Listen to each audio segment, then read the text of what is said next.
जय हिंद दोस्तों।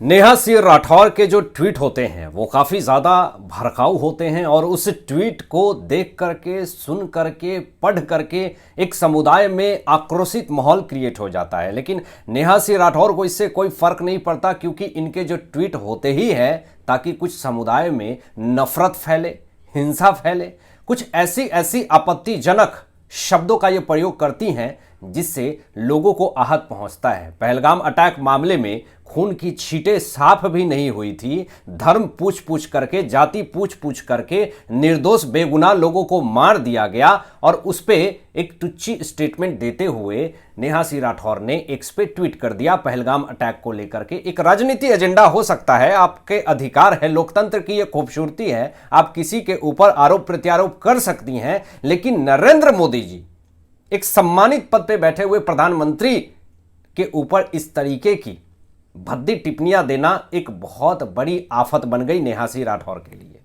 Supreme court और साथ साथ हाई कोर्ट के अंदर जो बहस छिड़ी, भले कपिल सिब्बल दलीलों पे दलीलें दिए लेकिन हुआ कुछ नहीं। सुप्रीम कोर्ट और हाई कोर्ट दोनों ने पूरी तरीके से लतार लगा दी नेहा सिंह राठौर को और साथ साथ कपिल सिब्बल को। सबसे पहले दोस्तों, सुप्रीम कोर्ट ने तो साफ तौर पे लतार लगाते हुए नेहा सिंह राठौर को यह कहा कि जाओ पहले ट्रायल फेस करो। ट्रायल आप फेस नहीं कर रही हैं और सबसे पहले मुंह उठा करके सीधा सुप्रीम कोर्ट में आ जा रही हैं। हाई कोर्ट ने सजा को बरकरार रखा है, आदेश को बरकरार रखा है और सुप्रीम कोर्ट ने यह बात बोली थी कि हाई कोर्ट जो है वो बड़े बड़े निर्णय ले सकती है। तो फिर अगर सुप्रीम कोर्ट के अंदर नेहा सिंह राठौर को अगर राहत मिल जाती एफआईआर रद्द करने के मामले में, जो कि यूपी पुलिस के अंदर की गई है थाने में, ये रद्द करना चाहती हैं उस एफआईआर को।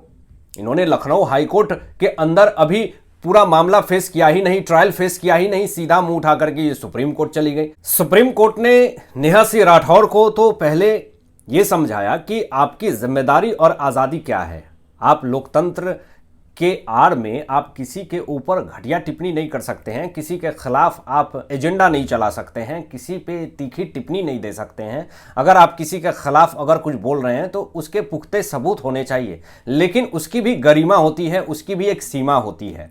आप देश के सम्मानित पद पे बैठे प्रधानमंत्री को लेकर के आप घटिया टिप्पणी दे देंगे, एजेंडा चलाएंगे, भले आपके इंटरनेशनल कनेक्शन हो, भले आपके इंटरनली लिंक हो, इससे फर्क नहीं पड़ता। आप किसको खुश करने के लिए, किस देवता को खुश करने के लिए आप इस तरह की ओछी टिप्पणी दे रहे हैं, ये तो बात का विषय है। लेकिन सबसे पहले तो आपको ये देखना होगा कि देश में रहने के लिए आपकी जिम्मेदारी क्या है कि आप देश के प्रधानमंत्री के खिलाफ आप इस तरह का एजेंडा चलाएंगी।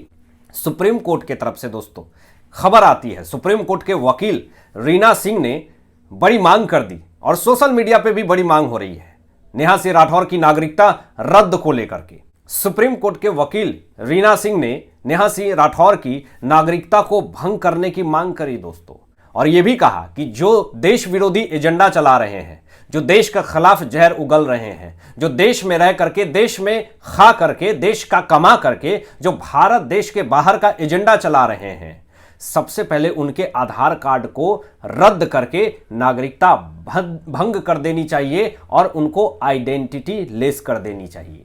यह ऐसी मांग है जिससे कि एक लिबरल, एक वामपंथी, एक जिहादी इकोसिस्टम जो है वो पूरी तरीके से बौखला गया, बिलबिला गया और सुप्रीम कोर्ट के वकील रीना सिंह के खिलाफ जो है वो एजेंडा चलाने लगे लोग। लेकिन इससे उनको फर्क नहीं पड़ता और भी उन्होंने आगे मांग करी कि सबसे पहले तो नेहा सिंह राठौर को बिना ट्रायल किए हुए पहले अरेस्ट करना चाहिए और सीधा सजा सुनाना चाहिए।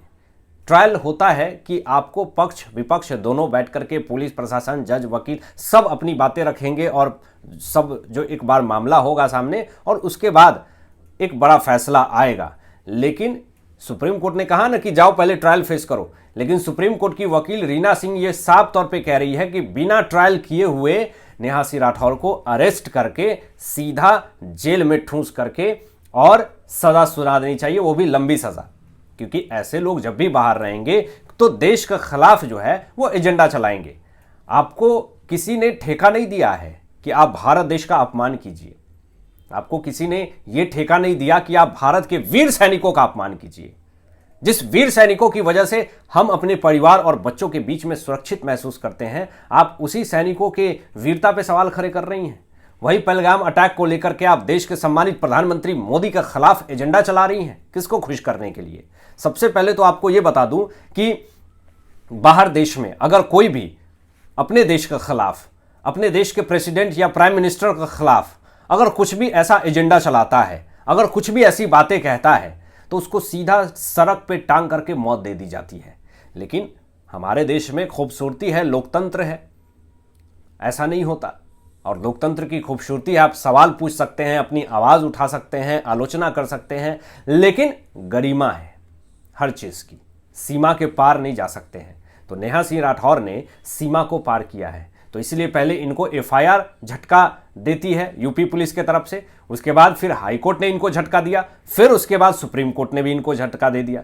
तो आखिरी रास्ता क्या है? सीधा और सीधा जेल का रास्ता दिख रहा है नेहा सिंह राठौर को लेकर के। कपिल सिब्बल ऐसे लोगों को डिफेंड करने आ जाते हैं। अगर आज ऐसे लोगों पे कार्रवाई नहीं होती है तो कल को 50 लोग और आ जाएंगे और इस तरह का घटिया बयानबाजी करेंगे और घटियापंथी करेंगे और देश में एक अलग ही माहौल बनाएंगे। ऐसे लोगों पे सख्त से सख्त कार्रवाई होनी चाहिए। भले कपिल सिब्बल सुप्रीम कोर्ट में खड़े होकर के ये कहते हैं कि इन्होंने जो एक्स पे ट्वीट किया उसे हिंसा नहीं भड़की, कहीं दंगा नहीं भड़का, उन्होंने बस अपनी बातें रखी थी, सोशल मीडिया पे बात रखने से कुछ नहीं होता है। लेकिन उनके जो पोस्ट है उसका स्क्रीनशॉट लेकर के न्यूज़ चैनल पे चलाया गया पाकिस्तान में, दुश्मन देश के अंदर। आखिर मंशा क्या थी? नेहा सिंह राठौर जब भी एक्स पे ट्वीट करती हैं, वो अपने बातें रखती हैं, तो उनके ट्वीट को देख करके, उनके बातों को देख करके, उनके वाक्यों को देख करके, उनके शब्दों को सुन करके लोग आग बबूला हो जाते हैं, लोग गुस्सा हो जाते हैं कि आखिर ये इस तरीके की टोन में आखिर क्यों ये बोलती हैं और ऐसे शब्दों का प्रयोग क्यों करती हैं। पहले हाईकोर्ट ने एफआईआर रद्द करने वाली याचिका को रद्द किया, फिर उसके बाद सुप्रीम कोर्ट ने एफआईआर रद्द करने वाली याचिका को खारिज किया। इससे आप अंदाजा लगा सकते हैं, इससे आप अनुमान लगा सकते हैं कि नेहा सिंह राठौर ने ऐसी गलती की है जिस कारण से उन्हें हाईकोर्ट और सुप्रीम कोर्ट के अंदर से झटका मिला। अगर आप भारत देश में रह करके देश विरोधी एजेंडा धारियों के गुण गाएंगी, देश विरोधी एजेंडा धारियों का समर्थन करेंगी, तो फिर कानून भी बैठा है सख्त से सख्त सजा देने के लिए। देश में रह करके भी देश की जनता का सम्मान नहीं करेंगे, देश के सम्मानीय प्रधानमंत्री का सम्मान नहीं करेंगे और देश के खिलाफ ही जहर उगलेंगे, तो फिर ऐसे लोगों का देश में कोई भी जगह नहीं होता। ऐसे लोगों का सिर्फ और सिर्फ एक ही ठिकाना होता है, असली ठिकाना होता है, वो है जेल की सलाखें। और ऐसे लोग इस देश के खिलाफ ही जहर उगलेंगे, क्योंकि इनको हमेशा देश के खिलाफ ही जहर उगल करके देश के जनता का अपमान करना है और उनकी गरिमा को नुकसान पहुंचाना है। हालांकि आपकी क्या सोच है, इन तमाम विषयों पे अपनी विचार व्यक्त कीजिएगा और मिलते हैं लेटेस्ट ब्रेकिंग एनालिसिस के बाद। तब तक अपना ध्यान रखें, ख्याल रखें। सत्यमेव जयते। जय हिंद।